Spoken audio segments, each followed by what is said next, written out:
guys, Joe Munoz, OneStepPrep.com. In this video, I want to talk about the importance of putting the gear up on go-around and also on takeoff, but I'm going to focus in on this video on the go-around. Been out flying recently, and on three occurrences in particular, saw aircraft initiate go-arounds and kind of a late gear retraction, which kind of spawned this video to talk a little bit about getting the gear up. The importance of the gear retraction really is to meet climb gradients and obstacle clearance heights, right? Because on takeoff particularly, right, we got to meet the second segment climb gradient, right? And so when we put the gear up, right, it's obviously when we have the optimal performance in case of an engine failure.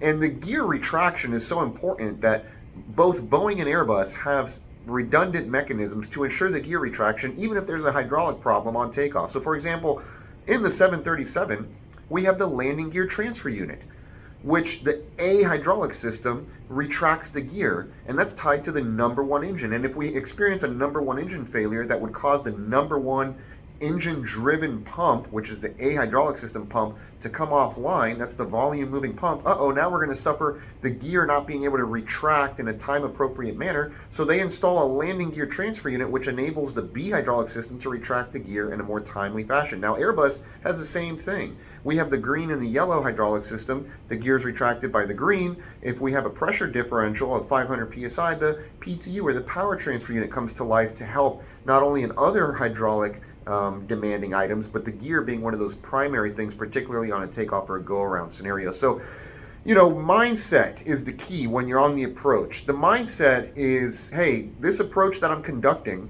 it's going to terminate in a go-around. And if I get down to the runway and I'm crossing the threshold, approaching flare height, and I can't find any reason to go around, then I'm going to flare and I'm going to land. But primarily what I'm getting to is sometimes when we miss steps or delay steps is because we weren't expecting the unexpected. And how often do you really go around? Probably not that much.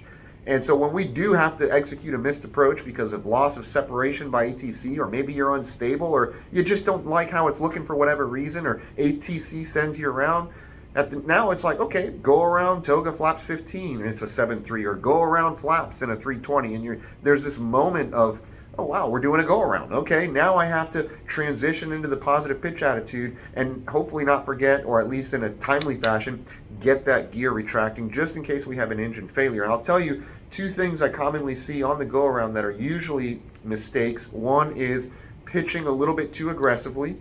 It's almost like there's a moment of, oops, I got to go around. Okay, yeah, this is really happening. Then selection of toga, or moving the thrust levers to toga, and then pitching aggressively, almost to the point of overshooting the flight director and then bleeding off speed, which of course, if we bleed speed, that's really not good either, because if the engine fails there, now we're in a low speed situation, which leads to a non-effective rudder, which is needed for directional control. So follow your flight director and pitch accordingly into it is what I'm getting to. That's the first thing. Second thing is the reconfiguring of the airplane. Specifically, the flap motion happens first, right? Think about your A320, go around flaps. Flaps get retracted one step. Even in the 737, go around toga flap 15, flap motion first, and then positive rate, gear up. We get the gear up, and primarily, remember, that's just in case we have an engine failure. We're going to be able to have that climb performance to meet the needed climb gradients to clear obstacles, okay? So, hopefully this video finds you well. If we can help you anyway, you know where to find us, OneStepPrep.com. Want to enjoy your friends and training program success. I'll see you in another video.